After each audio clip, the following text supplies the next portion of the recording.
Hillary has been lengthening her excuses as to why she lost the election. She didn't really lose the election. It was stolen from her by, I think it's up to 24 different excuses she has now.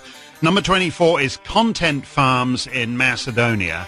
And as I said, my grandfather was a Macedonian content farmer, and we often think about, gathering on the porch and recalling the old days on the Macedonian he never thought that the old content farmers he left behind in Macedonia would one day steal the U.S. presidential election. They are gnarled, hard-working Macedonian peasants. And welcome to episode 11 of the Macedonian Content Farmers Podcast.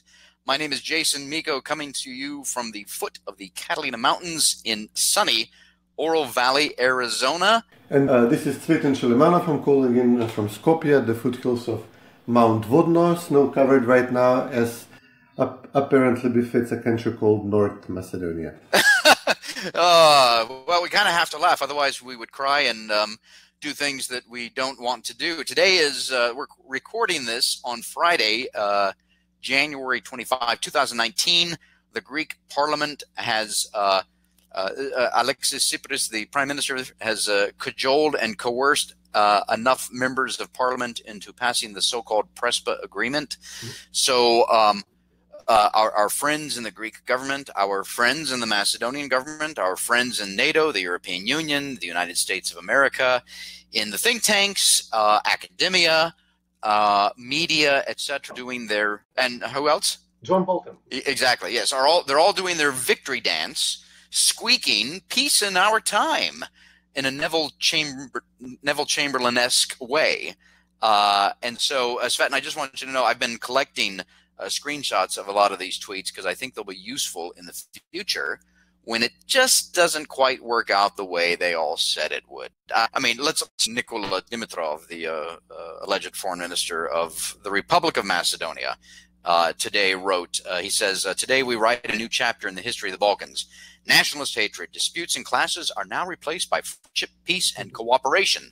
And, it's kind of funny. Nationalist hatred, disputes, and clashes are now replaced by friendship, peace, and cooperation, and we will force it if necessary. It will be made so by decree. There will never be any more nationalist hatred, disputes, or clashes. There will only be friendship, peace, cooperation, puppy dogs, kittens, skittles, rainbows, and unicorns from now on. Let it be written. Let it be so. It will blow up in their faces. We'll have a lot to remind them of. Unfortunately, we already have a very thick dossier of things to remind them of, such as the 95 agreement. When these same people, often literally the same people, not just their predecessors, saying that this will bring now peace and stability in the region. We have the 2004 U.S. recognition of the Macedonian constitutional name, which obviously the U.S. is now going back on, when they also promised this ends the name dispute, so long as you give a little more concessions to the Albanians. Their statements after the Ohrid agreement, when we redefined our country after Albanian guerrilla aggression on us. There is a million of these things to go back to, and still we do the same mistakes over and over again. The other thing is, I think it's important to, all joking and everything else aside, there's a lot of passion and emotion out there today. Macedonians are rightly upset, as they should be. And I posted, I said, let that passion and emotion be channeled into righteous anger, and then channel that into action to not only preserve, but to embolden and encourage Macedonians everywhere by the strengthening of the institutions of family, faith, and friendship in all of the forms it takes: neighborhoods, communities, associations, businesses, and 1001 other things. Only through this can Macedonia and the Macedonians not just survive, but thrive. And, a lot of people are, again, there's the righteous anger, there's the passion, the emotion going on today. And a lot of folks are asking, what are the next steps? From a dispassionate point of view, the government of Macedonia will now inform the United Nations that there's been a quote-unquote name change. The United Nations will then inform the rest of the countries on the planet, as well as multilateral organizations, that this name change has taken place. But obviously Macedonians and friends of Macedonia, frankly, I think most people on the planet Earth will not bother to say the new name. We're all just going to keep saying Macedonia. And to my point earlier, I think now is the time for Macedonians to come together, put aside their divisions, and start focusing on strengthening those institutions that I talked about a few minutes ago: family, faith, friendship, and all of the forms that it takes. And I think we talked about in the last podcast, Cvetin, that the boycott Pirin guys and gals are, never North, always Macedonia, and they're going to cross it out, etc. And we just keep doing that. We keep actually, it's kind of funny, a real life example here as we look at Twitter, the live feed on Twitter, how many people are posting hashtag Macedonia, and how many people are posting hashtag North Macedonia. And it's kind of interesting from a human nature standpoint and a sociological standpoint to watch who's doing what and which way is it going to go. I don't know. But for Macedonians and for Friends of Macedonia, it's always going to be Macedonian. We're always going to say and write Macedonia, and we're going to do whatever it takes to strengthen the institutions that make Macedonia strong. Yeah, there's a lot of anguish here, a lot of discontent bubbling up. We'll see if it will affect in the coming elections or in some other form. There is no really much use of being moping around. We all feel like Leonard Cohen said, my father or my dog just died. It's a horrible feeling of defeat across the country. We'll see what happens next. As you say, we should be joining NATO soon. Greece will have to vote again on our NATO membership. What happens afterwards? Once we get the NATO veto power, would the U.S. embassy here, the European politicians, still be powerful enough and able and willing to continue controlling Macedonian political developments to the minute? They're literally selecting who will get to be the opposition member of parliament at this point, who will get to be the pretend Russian in the story, etc. If joining NATO actually means asserting some kind of say in the decision making there, we can expect that this, but also the future election of right-wing Prime Minister of Greece in Mitsotakis, who has twice rejected the deal in Parliament yesterday and today, and said that he will block Macedonia for the EU regardless of the deal. Right. We can expect that this deal will fall apart while Macedonia is in NATO, but when it tries to join the European Union, with acrimony inside NATO, with Macedonian representatives flatly refusing to go by the name of Northern Macedonians, obviously if Macedonia also elects conservatives soon. So, this is one potential path, where we'll make the bastards who did this to us pay from the inside. Well, actually, yes, and as we've talked about, so yes, so there's a lot of problems with this whole thing. One is the actual implementation of it and all of the little details over the next 5 years that have to be done. Two, as you mentioned, new democracy gets into power in Greece, and they're going to throw up roadblocks. We haven't mentioned, again, as we do frequently, Bulgaria and what roadblocks they're going to throw up in terms of NATO membership for Macedonia. And then, of course, you've got the whole issue of how, and I see more and more writers and others bringing this up, which I think is a good sign.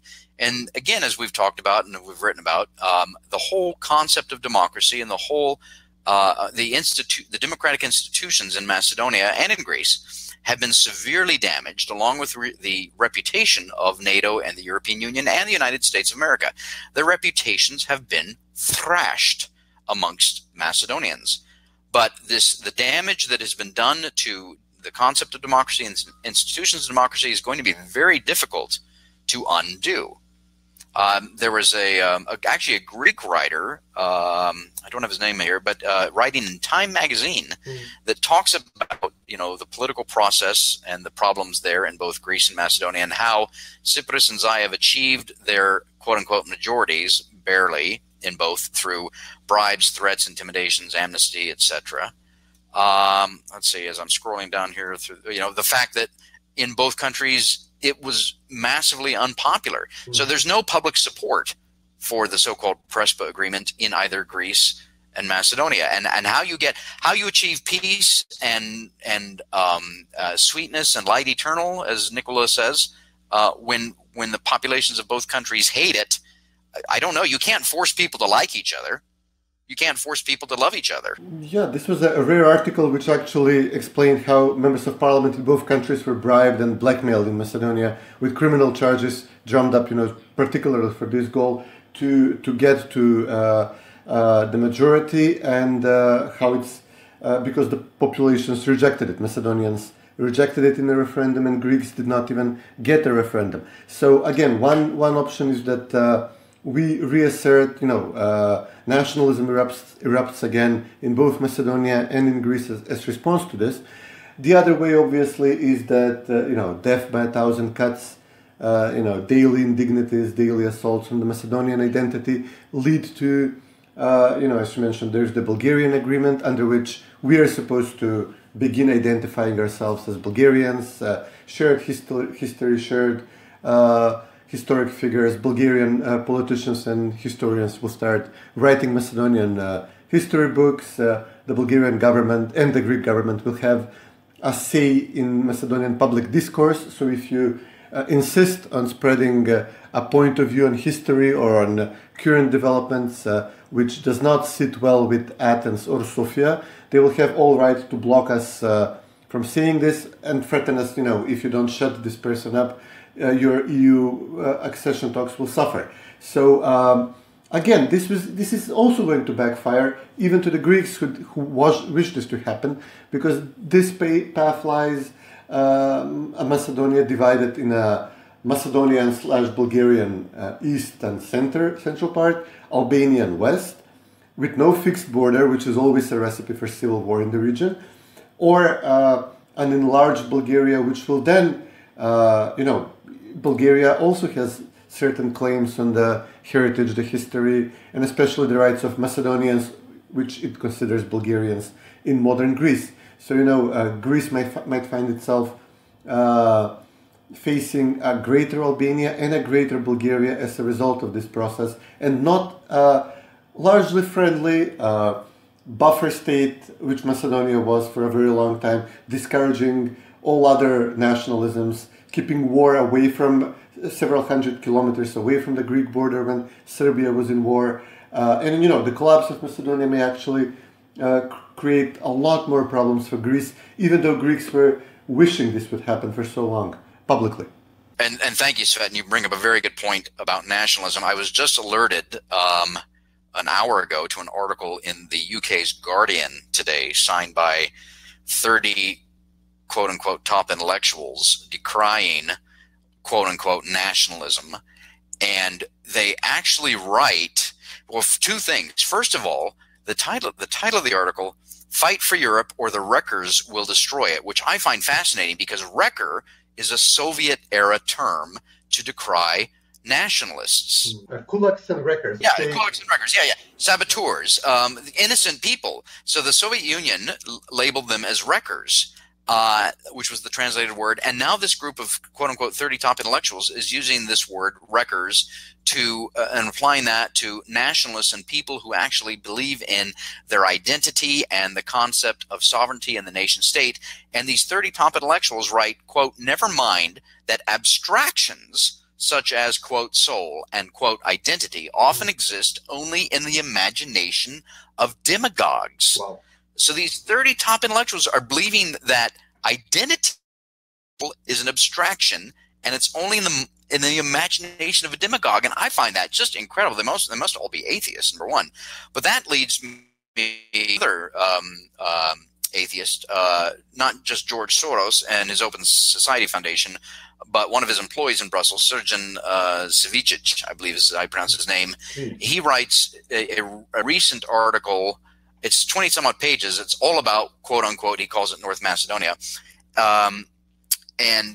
Actually, no, the article that I'm referring to is in Euronews. He says, quote, "Action by both Greece and the European Union would open a trajectory for integration for North Macedonia. Equally important, they could show other political leaders in the region, including those in Serbia, Kosovo, and Bosnia-Herzegovina, that compromise pays off and that sacrificing entrenched notions of national identity to secure a common European future is worthwhile." So, did you catch that? He called it, he wants them to sacrifice, quote, entrenched notions of national identity for that common European future, which is a European superstate.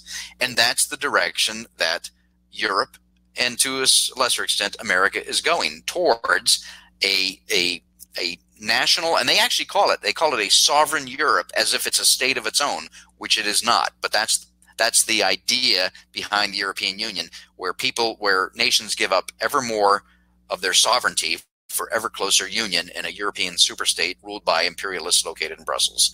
End of rant. Well, allow me to do a rant rebuttal, I guess. Yes. There was, first you mentioned the saboteurs, the kulaks, and all those expressions. In Yugoslavia, the communists would say podmeću klipove u točkove našeg razvoja. It translates, it's a longer phrase, but it translates as those who would put sticks in the wheels of our progress as it moves forward. And, it's great on many levels because, as you always say, they see themselves as, and Nikola Dimitrov sees himself as inexorably driving always forward, and they know the destination. And, all of us in the back shouting, you missed an exit, you're going to crash us into the overpass, etc. Well, shut up, what do you know? But it's the same people who used to say these kinds of things about kulaks, saboteurs, and, this Serbian language phrase that are now the ones who insist that the EU, the NATO, is the path forward, this incarnation of EU and NATO, and with their top-down bureaucratic approach. Again, these people their supporters here are absolutely philosophically, morally, completely grounded in the wrong. And, I had some people, on the other hand, quip at me that all of a sudden I'm on the same page with Greek nationalists who consider me a subhuman, who would call me a gypsy Skopjan, Tzigano Skopjan, etc., who would, humiliate me any chance they got. And then you have, Panos Kamenos, he's on in the Greek parliament with a picture of Zaev and Soros in Davos, obviously. They met. Where else would they meet? And he says, this is the background of what they're pushing. Post-national, multicultural, open society of no borders, no nations. Ethnicity and nation state is a social construct, as Cvetin says, etc. And, people tell me, well, you're on the same side with Kamenos, who considers you a smelly subhuman. But I have a turf fight with Kamenos. I have a turf fight with other nationalists who, some of them would tweet at me approvingly, and actually somebody even invited me to the protest in front of the Greek parliament. We do not argue on the principles. We agree that there's supposed to be a nation state with defined borders. I suppose, obviously Kamenos is far out there, but if you look at New Democracy, we agree that family is important. We agree that this nation state should have a free economic model, etc. We only disagree on whether the border should be drawn at Mount Olympus, at Litochoro, or if it should be drawn just south of Bitola and south of Gevgelia, as it turned out once they occupied the region. We take the lefties in Greece. I have a profound moral and ideological disagreement with them. They do not believe in nations. They do not believe in families. They do not believe in God. They would throw it all out the window, but they're marginally nicer to me. They're marginally less prepared to insult me to my face than the Greek right-wingers were. And with the Greek right-wingers, I have this fight which the Crips and the Bloods have in LA or in New York. They're fighting over territory, but they're organizations which are similar, have similar values, if you can call them, and it's just you're born on one end of the street or on the other, but you believe the same things with them. But the left is something completely out of this world. It's anti-civilizational. And this is what Soros will do. Zaev could have said, I'm meeting this guy, this billionaire philanthropist or full-on rapist, as Charlie would say in Always Sunny in Philadelphia. What is it that you do again? I'm like a janitor. I'm a full-on rapist, Africans, dyslexics, children, that sort of thing. And he says, he could have said, we're discussing investments. No, he says, we're discussing the future of multiculturalism, what we plan to do next in our efforts to remake the world. And it's delusional, but they're apparently going to have a good shot at making their wish come true, including with what is happening in the US right now. There is going to be no border. Trump is about to be arrested, or at least everybody around him. The chance the US had and the chance we had, we're frittering it away, and the left is going to have a go at it, and we know how it ends. Yeah, it's not. I think it's important to point out. It's not just we don't want to place all of the blame with our friends on the left, although they certainly deserve a large amount of it. There are some people on the right who would be considered as the imperialists and authoritarians, and that are a part of this move towards one world or global governance. I call it the cult of global governance. And our friends on the right, some friends on the right, elitists that do that, for their pocketbooks ultimately. And they have, you mentioned morality somewhere in there a few minutes ago, and yeah, these people are all morally bankrupt as they march towards this idea of a cult of global governance and imposing it upon everybody because they believe it'll bring peace and prosperity, and if you don't want it too bad, it will be forced upon you. I mean, this is what so many writers of the last century, especially people like Orwell and Solzhenitsyn, warned us about. And especially a lot of the young people today, whether they're in America or Europe, just don't see this because they're just too damn young. And there are certain things that age brings with it. And one of those things is knowledge and experience and wisdom.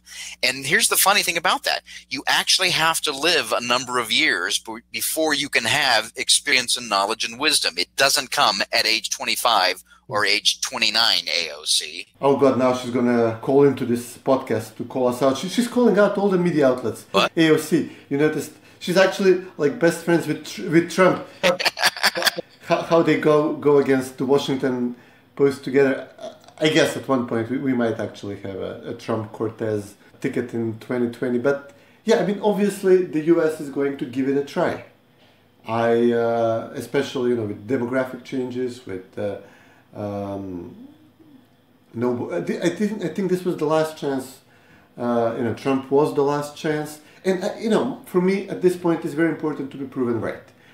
Ideally, I would be proven right if, Trump succeeds in the United States, redoes the economy, and brings some semblance of a nation state, the creedal nation state, as you would always say, but still, to the United States. And this has caused a wave across the world from Brazil to India and throughout Europe. And and if this again succeeds, and in Macedonia, if we're able to fight this off, this attempt to do us away as a nation and turn us into an amorphous mass of fluid identities, but obviously it's not going to happen. I mean, I wished for a while it's going to happen, but obviously it's not coming. Right. So the next way to be proven right is to give them a chance to try it, and then, of course, if we survive it, and many will not, as usual, we'll be able to lecture them on it. Yeah, sure, but that's always and kind of drawing a parallel, Cvetin. There have been a number of folks in the Republican Party and conservatives who said, let's go ahead and let the Democrats have control of the entire government, and they'll do such a bad job that the people will want to have conservatives and Republicans back in power. And I just can't subscribe to that theory because I think too much damage will be done. They'll literally destroy everything that we have worked to build up. And again, I'm talking about the United States, but I think the same thing applies, is that if you allow these people to have their way and take control, they will take control, and then they will either enslave you or jail you, one of the two. And then there's just no going back. Yeah, I know, but on the other hand, our task at reforming, it's actually gone so far in undoing the society that our task at reforming it back, we're no longer talking about conserving. It means you have to take very powerful forward measures to, Right. Privatize the retirement system, reprivatize, or in your case or in our case, privatize healthcare, restore some kind of family life, which is obviously beyond the power of any elected politician. It takes a cultural change. Yes. A lifestyle change. So, it's not going to happen. I mean, for a while, Gruevski had us thinking that we're going to have a properly functioning free market nation state in the Balkans, while, thousands of kilometers to our west, throughout Europe, some of the oldest, the most important cities of Europe are redoing themselves, similarly to what, the U.S. inner cities have turned into in the past. And it's delusional. I mean, you cannot be this lone outpost while everything around you is collapsing. And, maybe Eastern Europe, the Visegrad states. And as I said, if this ends with Macedonia joining the EU, hopefully we will be part of this Visegrad group and contribute to, this Eastern Bloc, which is trying to stem the tide. But, you've Berlin, Paris, and London are too far gone to paddle them back. And I don't know. Right. But, well, just to go back to what you just said there about, if we join the EU, meaning Macedonia. I mean, look, here we are. This is the beginning of 2019. If Macedonia actually joined the EU, it would not be at least until 2027, 28, 29, 30, if the EU lasts that long. And in the meantime, who knows what's going to happen. I just don't, I get your point about being within and then being able to change it all, but I don't think the European Union is going to change it. It's a, what's the parallel? I think it's O'Sullivan's Law that says that institutions that are not fundamentally and at their heart and at their core conservative over time will become left or liberal. Yeah. And I think it somewhat applies to the European Union. The European Union is not at its core fundamentally a economic project designed to increase wealth amongst the individual nation states of Europe. It is at its core an imperialistic authoritarian superstate designed to take power away from the individual nation states of Europe, take the choice away, take the role of the individual parliaments of the nation states who are elected by the people of the nation states. The EU is designed to take all that away and give itself more power and grow, and it cannot be reformed. I think this is a point that one of the leaders of Brexit, Daniel Hannan, who was a member of the European Parliament, makes in the Telegraph last week. He said, the EU at its core is a fundamentally undemocratic project. Yeah.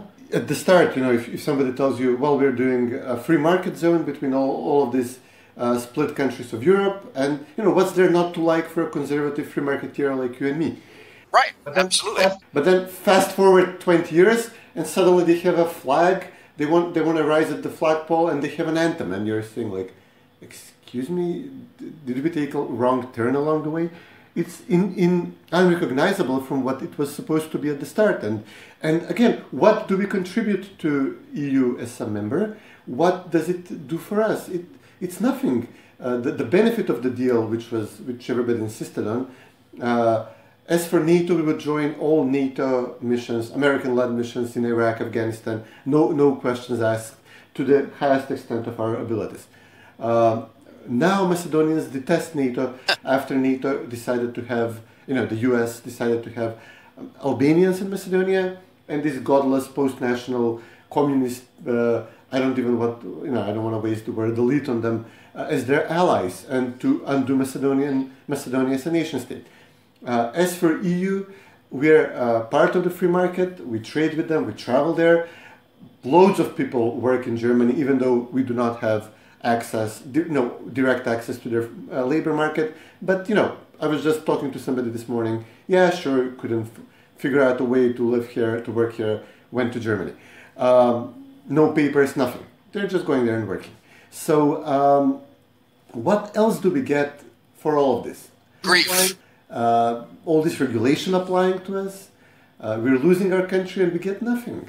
Yeah, no, you get grief and you'll like it. Yeah. That's what you get. You can't object to it. And Greece, what did Greece do for the EU and vice versa? They ruined each other. And now, like everybody forgot that the complete meltdown like 5 years ago. And they're saying, no, Macedonia will join the EU and it's going to be great. And Greece is supportive. Is everybody crazy? Did I forget? Did I dream everything happening since 2010 until like literally yesterday? Actually, you bring up a very good point. And as students of both history and human know that in today's hyper-connected instant communication world, that literally our brains are being rewired to think about things, and we're consuming so much information that we're thinking about it, we're processing it, and then we're forgetting about it. So 2010 is, might as well be 100 years in the past. And so people forget that. Actually, there was a Katamarini article the other day that talked about how since 2010, the average Greek household, their net worth has gone down by 27%. And they're a European Union member. That's what you're going to get in the European Union. And we know that the global economy is once again slowing down. The Chinese economy only grew, and I put that in quotes, air quotes, only grew by 6.6% last year, which for any country would be fantastic. But for China, no. It's the slowest it's been in 30 years, in 3 decades. And when China catches a cold, the rest of the world catches a cold. And so, the fundamental idea behind the European Union as an economic union to bring prosperity and wealth to the individual nation states, that is being challenged because of what's going on, and because of their own bad economic decisions, et cetera. And there's a number of states in Europe that tend to be Keynesian in their outlook. But here we are talking about, the future. Why don't let's take a quick break, and when we come back, let's talk about elections, because we have both elections coming up in the European Union. We have presidential elections in Macedonia, and we have elections coming up in the Hellenic Republic. We're going to take a quick break. This is the Macedonian Content Farmers Podcast. We'll be right back.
And welcome back to the Macedonian Content Farmers Podcast. This is Cvetin and we have Jason Miko online from the United States. And because going through the decline and fall of the Western civilization, sober is no way to do it. Jason, you're drinking something there.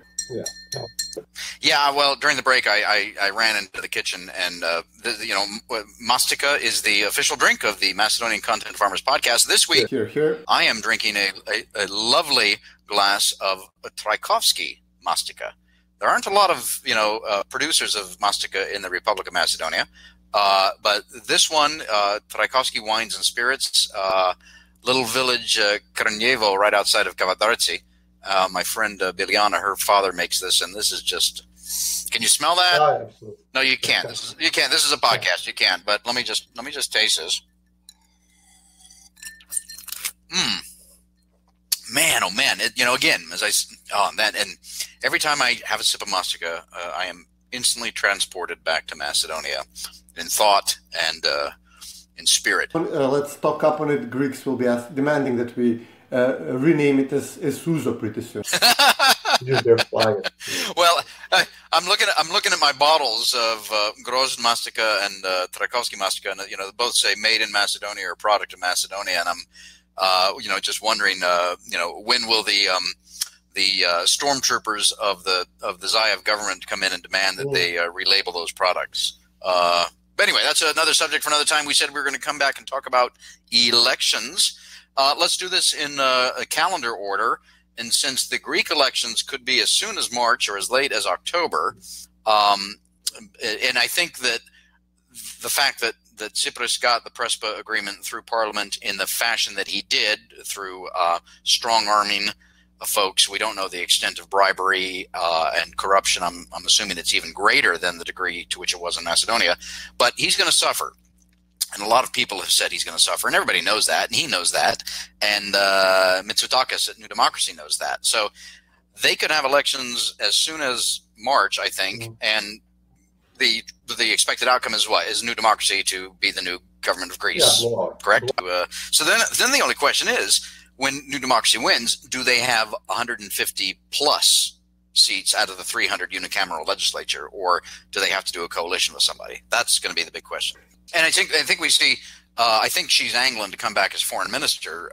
Dora, the explorer, Dora Bakianis, coming back. She's already been foreign minister once. I think she wants to come back again. She's pushing for some she's a hardliner. International position at this point, I suppose. Oh, is she? I think Okay, we're going to get kulaks.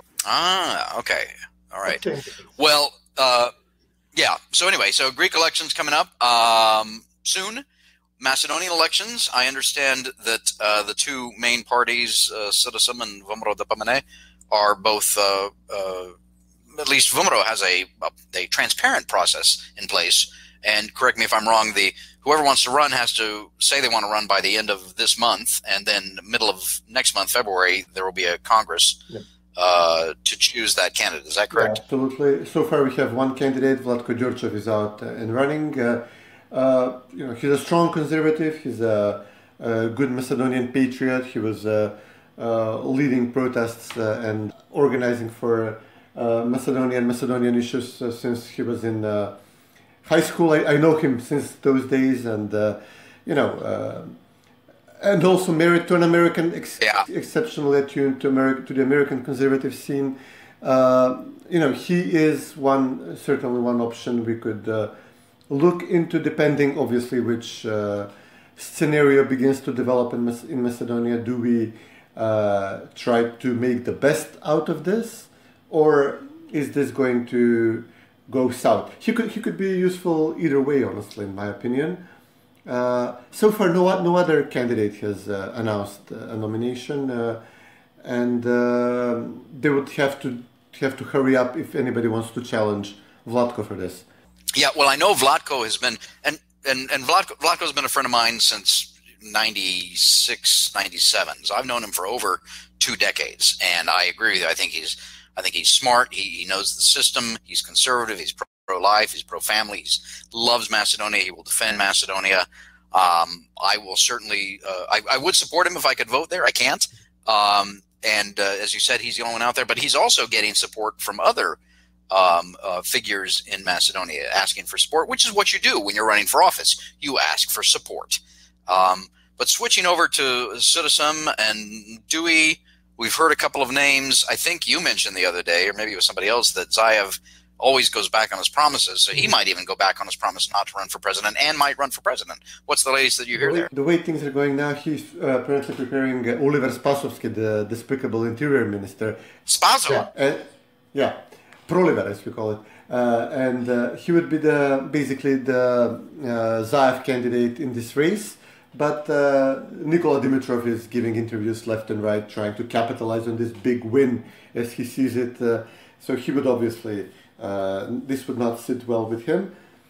And there are plenty of other social democratic people from, they have this peasant wing, the Murtino wing, which would be Zaev and Spasovski. They have this urban effect wing around Shekerinska and a bunch of other people like Diskovska and Damian Manchevsky. And Obviously, now they apparently have an Albanian Islamist wing around Muhammad Zakiri, who is also very loud lately. So this is the third stool of their coalition.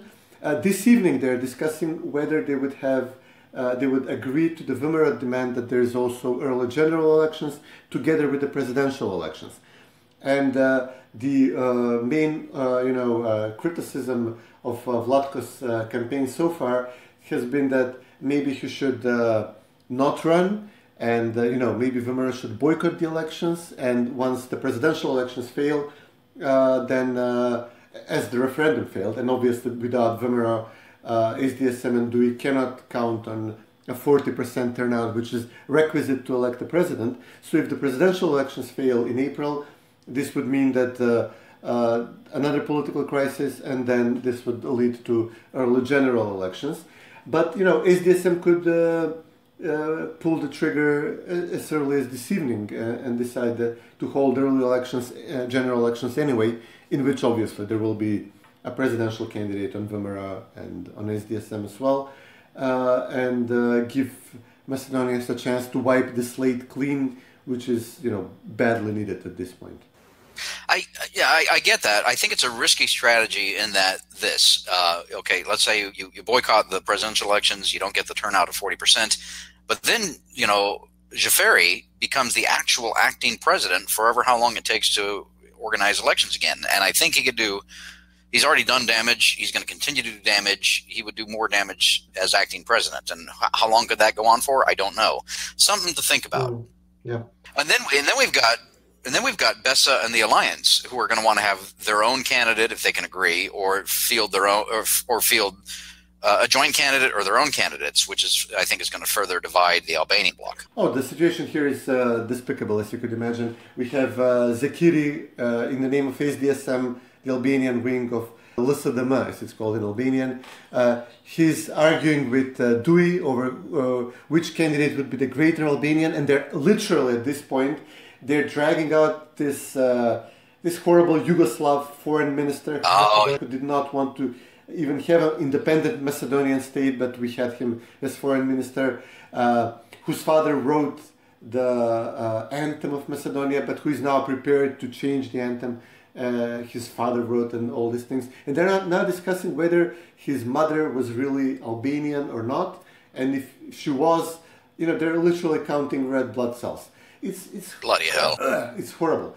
But then DUI lost a lot of votes to SDSM in 2016 when the US Embassy literally told Albanians to vote for SDSM. So SDSM could lose by by a lesser degree to Vimera. So now DUI wants to challenge SDSM, wants to try to muscle back in on its turf. It might be risky for them. They might lose to the Alliance or to Besa, who were pushing Zaev to give them concessions on these sugar rush Albanian issues, nationalist issues during the negotiations.